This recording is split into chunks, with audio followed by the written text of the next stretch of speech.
बिस्मिल्लाहिर्रहमानिर्रहीम। Dear students, my name is Mohammad Aamir Khan और आज मैं आपको फ़िज़िक्स फ़र्स्ट ईयर का फ़र्स्ट चैप्टर जो है उसके इंट्रोडक्शन के बारे में आपको कुछ इन्फॉर्मेशन दूंगा। आज का जो हमारा टॉपिक है, जो हमारा टॉपिक का जो सब्जेक्ट है वो ये 3 क्वेश्चंस पर बेस करेगा। उसमें सबसे पहला क्वेश्चन ये होगा कि व्हाट इज़ साइंस। ये आपको ऑलरेडी पता है, आप पहले से जानते हैं, आपने अपने प्रीवियस क्लासेस में भी इसको अच्छी तरह पढ़ा हुआ है, लेकिन आज हम इसको दोबारा से रिवाइज करेंगे। और फिर हम सेकेंडली साइंस की जो ब्रांच है जिसको फिज़िक्स कहते हैं, और उस फिज़िक्स के बारे में हम थोड़ी सी डिस्कशन करेंगे कि फ़िज़िक्स को क्यों फंडामेंटल कहा जाता है। बाकी सब्जेक्ट्स की बुनियाद फ़िज़िक्स को ही कहा जाता है, सच एज केमिस्ट्री, मैथ नहीं, केमिस्ट्री, बायो और एस्ट्रोनॉमी, जियोलॉजी वगैरह जितने भी बाकी डिसिप्लिन्स हैं उनकी जो बेसिक थ्योरीज होती हैं, उनको जो बेसिक लॉ है वो फिज़िक्स पर डिपेंड करते हैं। तो इस पे भी हम थोड़ी सी मैं बात करूँगा और फिर उसके बाद फिज़िक्स की डेफिनेशन की तरफ आएंगे कि हम ये फिज़िक्स की हम डेफिनेशन हम करते आ रहे हैं कि physics the study of matter plus the study of energy and there interaction. ये हम ऑलरेडी हम पढ़ चुके हैं, लेकिन इस वीडियो में मैं आपको इन डिटेल बताऊंगा कि स्टडी ऑफ मैटर का मतलब क्या है। यानी स्टडी ऑफ मैटर का मतलब कौन सी मैटर की स्टडी हम फिजिक्स में करते हैं, और इसी तरह एनर्जी क्या है और एनर्जी की डिफरेंट टाइप्स कौन सी हैं। और फिर सबसे जो इम्पोर्टेंट पार्ट है इस डेफिनेशन का वो है there interaction between each other, यानी एनर्जी और मैटर का आपस में क्या रिलेशन है। बहन भाई हैं आपस में, दोस्त दुश्मन है, what kind of relation they keep. तो ये इसकी हम थोड़ी सी डिटेल में डिस्कशन करेंगे। तो शुरू करते हैं, सबसे स्टार्ट में चलते हैं कि हम डेली लाइफ में देखते हैं हमारे इर्द गिर्द जितने भी इवेंट्स हो रहे हैं, बेइंतहा इवेंट्स हो रहे हैं, हमारे इस दुनिया में हो रहे हैं, इस कायनात में हो रहे हैं, जिसको हम ऑब्जर्व करते हैं। फॉर एग्जांपल हम देखते हैं लिविंग थिंग्स को, कितनी सारी लिविंग थिंग्स हैं हमारे डेली लाइफ में, कितने उनके टाइप्स हैं। फॉर एग्जांपल ट्रीज हो गई, और इसी तरह ह्यूमन बीइंग्स, एनिमल्स बर्ड्स, और इसी तरह जो समंदर या दरियाओं के अंदर रहने वाली मछलियां हैं, जो उसके अलावा बाकी जितने भी मखलूक़ात हैं उनको हम देखते हैं, उनकी हम रिप्रोडक्शन को डेली लाइफ में देखते हैं, इसको ऑब्ज़र्व करते हैं, और इसके साथ साथ हम इनकी ग्रोथ को देखते हैं। हमारे सामने ये सारे फिनोमेना हो रहे होते हैं। फिर हम इनकी स्पीशीज़ कितनी, इनकी हर एक एनिमल की बेइंतहा स्पीशीज़ हैं। तो ये और फिर इनकी जो डेथ हो जाती है, तो ये सारे इवेंट जो है हमारे सामने हो रहे हैं, हमारे आंखों के सामने हो रहे हैं, हम इसको डेली लाइफ में हम देखते हैं, ऑब्जर्व करते हैं। फिर इसके साथ साथ जो नेचुरल स्ट्रक्चर्स हैं सच एज माउंटेन्स, कितने बड़े बड़े और खूबसूरत ब्यूटीफुल लैंडस्केप्स हैं, माउंटेन्स हो गए, इसी तरह रिवर्स, ये सारी जो बेजान चीज़ें हैं जो हमारे डेली लाइफ में हम देखते हैं, रिवर्स, और इसके साथ जो हवाएं चलती हैं और बारिश बरसने का जो सिस्टम है, ये बड़े ऐसे इवेंट्स हो रहे हैं जो बड़े हैरानकुन इवेंट्स होते हैं, जिसको हम देख के इंसान हमेशा हैरान होता है और वो सोचता है कि ये असल में क्या हो रहा है और कैसे हो रहा है। और फिर कुछ ऐसे भी इवेंट्स हो रहे हैं जिसको हम देख भी नहीं सकते, हम देखते भी नहीं है, लेकिन हमारे बैकग्राउंड में वो सारे के सारे इवेंट्स अकर हो रहे होते हैं। जिस तरह के ऐसे माइक्रोब्स जिसको हम अपने सिंपल आंख से, नेकेड आई से हम इसको देख भी नहीं सकते, इनकी रिप्रोडक्शन, इनकी ग्रोथ, इनके टाइप्स। और इसके अलावा लिविंग थिंग्स के अलावा नॉन लिविंग थिंग्स में इलेक्ट्रॉन्स हो गए हैं, प्रोटॉन्स हो गए हैं, ठीक है, न्यूक्लियस, एटम, ये जितने भी माइक्रो वर्ड है, इसमें भी बेइंतहा इवेंट्स हो रहे हैं जिसको हम देख भी नहीं सकते, हमारे बैकग्राउंड में सारा कुछ हो रहा है। और इस बिसाइड दिस जो बहुत बड़े बड़े ऑब्जेक्ट्स हैं जो हमसे बहुत ज़्यादा डिस्टेंस है, बहुत ज़्यादा दूर हैं, तो उसको भी हम देख नहीं पा रहे, लेकिन वो भी हमारे इर्द गिर्द वो इवेंट सारे हो रहे हैं। तो ये जितने भी हम ब्यूटीफुल और हैरानकुन वाक़यात को हम देखते हैं तो इंसान की ये नेचर है कि इंसान हमेशा सोचता है। इंसान सोचता है और क्या सोचता है? इंसान सोचता है कि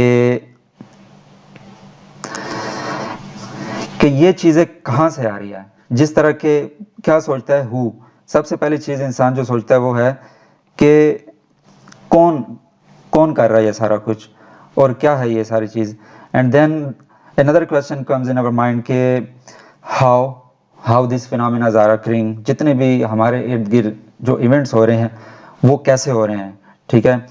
एंड देन हम ये सोचते हैं कि ये हो क्यों रहे हैं, वाई, ठीक है। ये जो ट्रीज़ हैं ये आपके सामने ग्रो कर रही हैं, क्यों ग्रो कर रही हैं, बारिशें कैसे बरस रही हैं, क्यों बरस रही हैं, और हवाएं क्यों चल रही हैं। तो ये सारे जो क्वेश्चंस हमारे जहन में बनते हैं, ये जितने भी हमारे जहन में क्वेश्चंस बनते हैं, उन क्वेश्चंस का जो आंसर है वो हमें कहाँ पे मिलता है? वो हमें साइंस में मिलता है। तो साइंस को हम सिंपली बड़े ही आसान अल्फाज में कैसे डिफाइन कर सकते हैं? तो हम कह सकते हैं कि simply the answer to our questions is called science. हमारे जहन में जितने भी क्वेश्चंस आ रहे हैं, जितने भी क्यूरोसिटी है हमारे माइंड में इस दुनिया को लेके, तो उसका जो आंसर है वो हमें साइंस में मिलता है। तो बिफोर 19th सेंचुरी, क्योंकि उस वक्त साइंस ने इतनी प्रोग्रेस नहीं की थी, तो 19th सेंचुरी से पहले पहले जितने भी साइंटिफिक इंफॉर्मेशन थी वो सारी की सारी एक ही डिसिप्लिन में रखी गई, और उस डिसिप्लिन का नाम रखा गया नेचुरल फिलॉसफी। यानी नेचुरल फिलॉसफी का सिंपल मतलब क्या है? द स्टडी ऑफ नेचर, यानी the study of universe, the study of events occurring around us. उसमें लिविंग थिंग्स भी आ जाते हैं, नॉन लिविंग थिंग्स भी आ जाते हैं। बट जैसे जैसे साइंस में एडवांसमेंट आती गई, तो जो साइंटिफिक इंफॉर्मेशन, जो साइंटिफिक नॉलेज था वो इंक्रीज होता गया। तो it was become quite difficult to maintain all the knowledge in a single discipline. तो द नेचुरल फिलॉसफी जो बुक है, इसको 2 मेन ब्रांचेस में डिवाइड करना पड़ा। तब और सबसे जो पहली ब्रांच इसकी बनती है वो बायोलॉजिकल साइंसेज, और जो सेकंड ब्रांच इसकी बनती है वो है फिजिकल साइंसेज। तो लिविंग थिंग्स और नॉन लिविंग थिंग्स के बेस पे इस नेचुरल फिलॉसफी को डिवाइड किया गया, इनके 2 ब्रांचेस बने। तो बायोलॉजिकल साइंसेज में हम क्या पढ़ते हैं? Biological sciences is all about the knowledge about living things. जितने भी लिविंग थिंग्स का नॉलेज है, जितने भी आप देखते हैं कि बायोलॉजी में आज आपको पता है कि आप क्या क्या इसमें पढ़ रहे थे, रिप्रोडक्शन पढ़ रहे थे, सेल टिश्यूज वगैरह, तो ये सारे जो नॉलेज था वो बायोलॉजिकल साइंसेज में प्लेस किया गया। And then the other one is physical sciences. Physical sciences में ऑल नॉन लिविंग थिंग्स के अकॉर्डिंग, नॉन लिविंग थिंग्स का जितना भी नॉलेज था वो फिजिकल साइंसेज में प्लेस किया गया। तो यू नो के नॉलेज नेवर स्टॉप्स, तो नॉलेज में इंक्रीज आता गया, इंसान की क्यूरियोसिटी बढ़ती गई। और आफ्टर 19th सेंचुरी ये जो 2 मेन ब्रांचेस जो मैंने यहाँ पे लिखे हैं, बायोलॉजिकल और फिजिकल, इनको मज़ीद स्प्लिट किया गया, और इनकी जो स्प्लिटिंग है, इनकी ब्रांचिंग है, वो अभी भी चल रही है। तो इन टुडे लेक्चर मैं सिर्फ फिजिकल साइंसेज के ब्रांचेस को थोड़ा सा आपको इंट्रोड्यूस कराऊंगा, और इन फिजिकल साइंसेज में जो सबसे मेन ब्रांच आ जाती है फिजिक्स, फिर हम उस पर ज़्यादा फोकस करेंगे। तो फिजिकल साइंसेज की ये आपके सामने जो ब्रांचेस लिखी हुई हैं, ये इसकी मेन ब्रांचेस हैं। जो फिजिकल साइंसेज कन्वर्ट डिवाइड किया गया into physics, chemistry, geology, astronomy and meteorology, where chemistry is the study of chemical reactions, geology is the study of earth, internal structure of earth, earth के अंदर क्या क्या है, astronomy the study of space, meteorology the study of weather. तो ये सारे branches बनी physical sciences की। लेकिन जो सबसे मेन ब्रांच है, जिसको fundamental of all the disciplines कहा जाता है, उसको फिजिक्स लिया गया। Physics is the fundamental to all, it is the fundamental to all the disciplines like chemistry, bio वगैरह। तो इसको फिजिक्स को डिफाइन करने से पहले हम इसको समझेंगे कि इसको फंडामेंटल क्यों कहा जाता है। तो यहाँ पे देखें, आपके सामने लिखा हुआ है, it is considered one of the most fundamental science upon which other sciences are built. यानी बाकी जो साइंसेज हैं, जिस तरह केमिस्ट्री, बायो, एस्ट्रोनॉमी, जियोलॉजी वगैरह, उन सब की जो बेस है वो फिजिक्स है। जो बेसिक लॉज प्रोवाइड कर रहा है वो फिजिक्स इनको प्रोवाइड कर रहा है। या इन अदर वर्ड्स आप ये भी कह सकते हैं कि other subjects are highly developed specific part of physics, यानी फिजिक्स तो बहुत एक ब्रॉड सब्जेक्ट है और उस ब्रॉड सब्जेक्ट में से एक स्पेसिफिक पार्ट्स लिया जाता है और उस स्पेसिफिक पार्ट्स को एक्सप्लोर किया जाता है। जिस तरह कि आप केमिस्ट्री में देखते हैं, केमिस्ट्री में केमिकल रिएक्शंस और होते हैं और केमिकल रिएक्शन इज ऑल क्या कि इनकी बॉन्डिंग, इलेक्ट्रॉन्स की शेयरिंग हो रही है, आयनिक बॉन्डिंग हो रही है, केमिकल बॉन्डिंग हो रही है। तो द स्टडी ऑफ इलेक्ट्रॉन्स, और electron is a very small branch of physics जिसको हम कहते हैं एटॉमिक फिजिक्स या न्यूक्लियर फिजिक्स। तो इसको हम आगे भी इंशाल्लाह इसको हम अभी पढ़ रहे हैं। तो अभी इसको मैं एक्सप्लेन करने की कोशिश करूंगा कि फिजिक्स इन सब के लिए फंडामेंटल क्यों है, यानी केमिस्ट्री के लिए फिजिक्स क्यों फंडामेंटल है। फिर इसके बाद हम पढ़ेंगे कि बायो के लिए केमिस्ट्री क्यों फंडामेंटल है। तो यहाँ आप देख सकते हैं कि physics of electron is called chemistry, यानी इलेक्ट्रॉन की जो स्टडी है वो केमिस्ट्री। और इलेक्ट्रॉन को कौन स्टडी करता है? Electron is a matter, electron को डील करता है फिजिक्स। और इलेक्ट्रॉन के जो इंट्रैक्शंस हो रही है, इनमें जो फोर्सेस इन्वॉल्व हैं न्यूक्लियस में और इलेक्ट्रॉन्स में, तो उन सब के बेसिक जो फॉर्मूले आइडिया है वो कौन दे रहा है आपको? वो आपको फिजिक्स दे रहा है। लेकिन और फिर जब आप इनको जब आप कंबाइन करते हैं, फॉर एग्जांपल आप हाइड्रोजन को और एक हाइड्रोजन को दूसरे हाइड्रोजन के साथ जब हम कंबाइन करते हैं तो आपके पास H2 बन जाता है। फॉर एग्जांपल आप H2O की एग्जांपल ले लें, तो H2O में क्या है? असल में इलेक्ट्रॉन्स की बॉन्डिंग हुई है और इलेक्ट्रॉन्स की शेयरिंग वगैरह हुई है, जिसमें दोनों जो एटम है, जिस तरह हाइड्रोजन है, ऑक्सीजन है, ये एटम्स को आपस में क्या कर रहे हैं? इंटरचेंज कर रहे हैं, शेयर कर रहे हैं। तो असल में ये सारी जो स्टोरी है वो है इलेक्ट्रॉन की। तो केमिस्ट्री जो केमिकल रिएक्शंस हैं वो सारे के सारे बेस करते हैं इलेक्ट्रॉन्स पे, आउटर शेल में इलेक्ट्रॉन्स पे। और इन अदर वर्ड्स आप ये भी कह सकते हैं कि केमिकल जो रिएक्शन हो रहे होते हैं केमिस्ट्री में, जो केमिकल रिएक्शन हो रहे होते हैं, फॉर एग्जांपल एक केमिकल को दूसरे केमिकल के साथ हम मिक्सअप करते हैं, तो उसमें एनर्जी इन्वॉल्व होती है। एनर्जी कैसे इन्वॉल्व होती है? फॉर एग्जांपल कुछ केमिकल्स होते हैं जिनको आप मिक्सअप करते हैं, फॉर एग्जांपल कुछ केमिकल को आप मिक्सअप करते हैं तो वो आपको हीट एनर्जी प्रोवाइड करता है, जिसको कहते हैं एक्सोथर्मिक रिएक्शन। तो ये असल में क्या हुआ? It is a transfer of heat. और कुछ ऐसे रिएक्शंस होते हैं जिनको हीट देनी पड़ती है तब जाके वो केमिकल रिएक्ट करते हैं। तो ऐसे जो रिएक्शन होती हैं उनको एंडोथर्मिक रिएक्शन कहते हैं। तो असल में ये सारा कुछ क्या है? दिस इज द हीट, यानी एनर्जी इन मोशन। कभी एनर्जी सिस्टम के अंदर जा रही है, कभी एनर्जी सिस्टम से बाहर जा रही है। तो और ये जो एनर्जी की मूवमेंट है ये एक फिजिक्स की स्पेसिफिक ब्रांच है जिसको कहते हैं थर्मोडायनेमिक्स, यानी बेसिक प्रिंसिपल, जो बेसिक आइडियाज हैं वो फिजिक्स ने दिए हैं और जिसको केमिस्ट्री में फिर यूज किया जा रहा है। इसी तरह अगर आप देखें तो केमिस्ट्री एक्सप्लेन्स बायोलॉजी, फिजिक्स ने केमिस्ट्री को एक्सप्लेन कर लिया और अब केमिस्ट्री हेल्प कर रही है बायो की।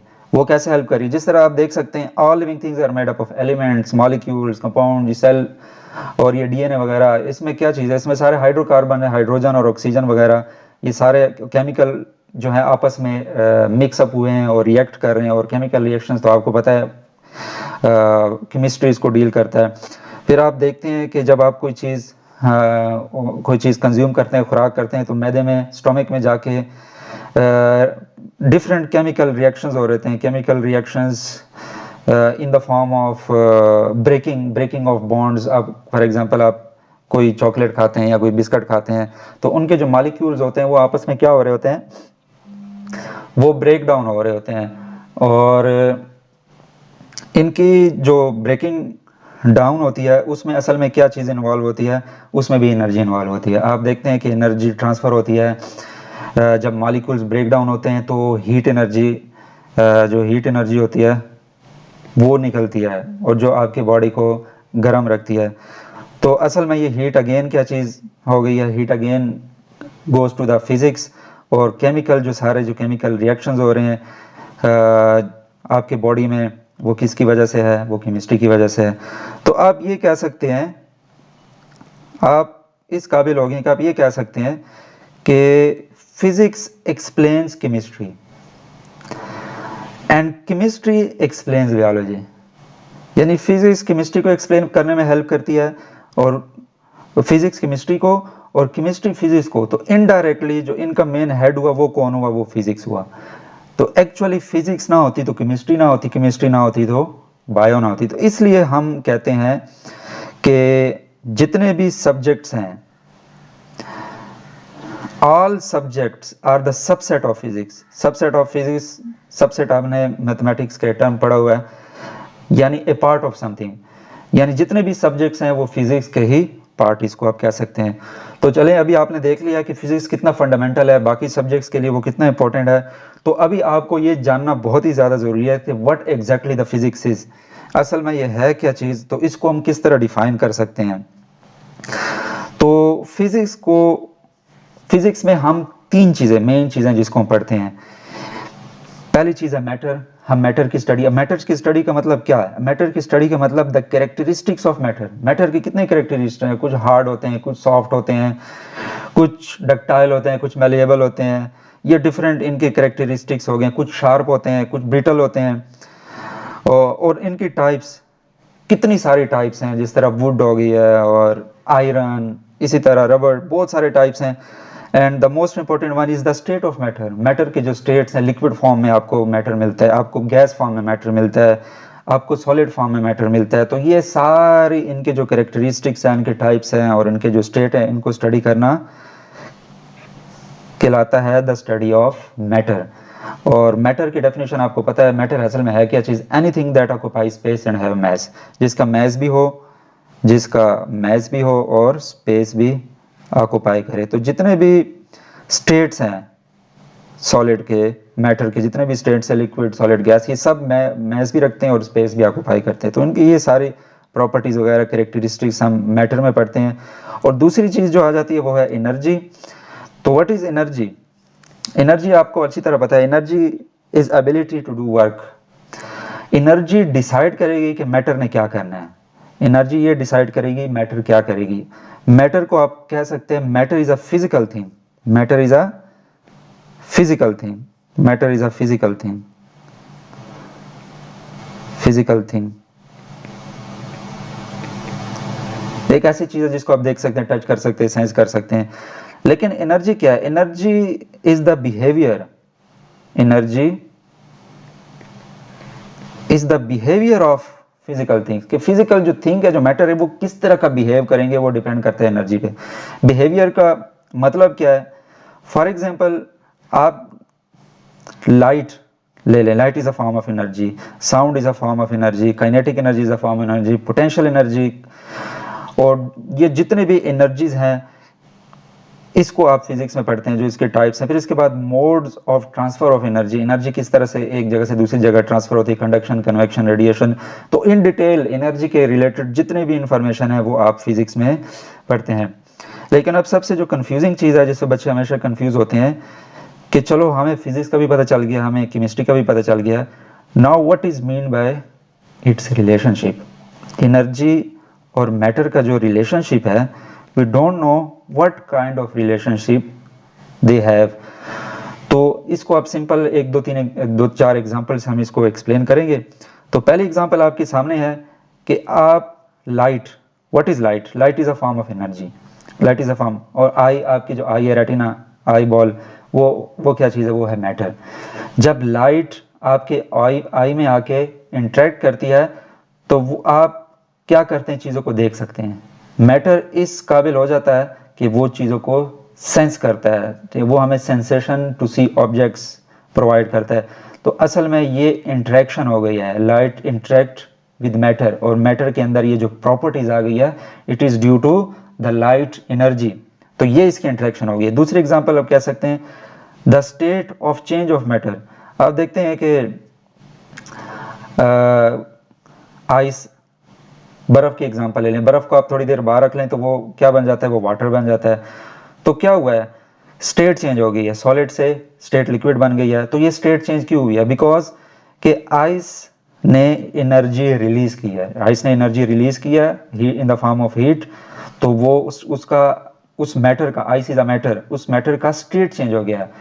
Water is itself a matter, लेकिन अब उसकी स्टेट चेंज हो गया है। लेकिन रीज़न कौन है इसके पीछे? रीज़न है एनर्जी। इसी तरह जो मूवमेंट है, जितनी मूवमेंट हो रही है, आप चलते हैं, चीज़ें चलती हैं, तो it is due to energy. ठीक है, एनर्जी आपको फोर्स प्रोवाइड करती है और फोर्स की वजह से चीज़ें चलती हैं। तो this is all about today lecture. I hope कि आज आपको क्लियर हो गया होगा कि हम फिज़िक्स को क्यों फंडामेंटल कहते हैं और what exactly the definition of physics and what is exactly the relationship between them. लेकिन इनका जो रिलेशनशिप है इनको हम दूसरे एंगल से भी देख सकते हैं। अकॉर्डिंग टू आइंस्टाइन, आइंस्टाइन ने आपको एक फार्मूला दिया हुआ है, फेमस आइंस्टाइन का फार्मूला है E = mc²। तो इस फार्मूले से ये प्रूव हो गया कि energy and mass are the same picture, are the two picture of same things. जिस तरह एक सिक्के के दो रुख होते हैं, इसी तरह energy and matter they both are related. ये एक दूसरे के साथ इस तरह से रिलेटेड हैं कि आप ये लिख सकते हैं कि energy is mass, whereas mass is energy. मतलब ये दोनों एक ही चीज़ है, यानी एनर्जी कन्वर्ट हो सकती है इंटायरली। एनर्जी आपको मैस की शेप दे सकता है और मैस इंटायरली कन्वर्ट होकर आपको एनर्जी दे सकता है। फॉर एग्जांपल फिशन रिएक्शन आप देखें, फिशन रिएक्शन में क्या होता है कि यूरेनियम का एटम या प्लूटोनियम का, दूसरे का मुझे नाम याद नहीं है, तो यूरेनियम का जो एटम है वो जब ब्रेक डाउन होता है, बड़ा एटम ब्रेक डाउन होता है तो छोटे छोटे एटम बनते हैं जिसको आप डॉटर न्यूक्लियाई कहते हैं, और बहुत सारी एनर्जी निकलती है इन द फॉर्म ऑफ हीट, बहुत सारी हीट एनर्जी निकलती है। तो ये इतनी सारी जो हीट एनर्जी है कहाँ से आती है? एक्चुअली ये जो आपके पास यूरेनियम का एटम है, इसका कुछ पार्ट, इसके मैस का कुछ पार्ट डायरेक्टली कन्वर्ट हो जाता है इन द फॉर्म ऑफ एनर्जी, और कुछ पार्ट्स छोटे छोटे एटम्स के फॉर्म में तब्दील हो जाता है, लेकिन मैस का बहुत थोड़ा सा हिस्सा कन्वर्ट हो जाता है एनर्जी में। तो this is a practical example कि मैस को आप एनर्जी में कन्वर्ट कर सकते हैं और एनर्जी को भी मैस में कन्वर्ट कर सकते हैं। आप लोगों ने आप एक पढ़ेंगे एफएससी में एक टॉपिक पेयर प्रोडक्शन जिसे कहते हैं, पेयर प्रोडक्शन। इसमें हाईली एनर्जी फोटोन कहते हैं एनर्जी को, इसको आप एनर्जी भी कहते हैं। दिस इज इलेक्ट्रोमैग्नेटिक रेडिएशन, इसको भी एनर्जी कह सकते हैं। तो ये जो एक्सरे होती हैं, हाई एनर्जी फोटॉन्स होती हैं, ये जब किसी एटम के क्लोज से गुजरती हैं तो वो कन्वर्ट हो जाती है, एंटायर जो एनर्जी है वो कन्वर्ट हो जाती है into proton, positron and electron. यानी असल में क्या बन जाता है? प्रोटॉन इलेक्ट्रॉन आप इसको कह सकते हैं। Positron is the opposite to the electron. इन दोनों का मैच सेम होता है लेकिन चार्ज डिफरेंट होता है। यानी यहाँ पे असल में हुआ क्या है, आपके पास जो एनर्जी थी इन the form of electromagnetic radiations वो कन्वर्ट हो गई है टू द मैस। तो यहाँ से आइंस्टाइन का ये जो फॉर्मूला है ये प्रूफ हो गया है कि energy and mass are interrelated to each other. So आज के लेक्चर में इतना ही है। इंशाल्लाह नेक्स्ट टॉपिक में अभी हम मिलेंगे, तो अभी के लिए खुदा हाफिज़। Thank you.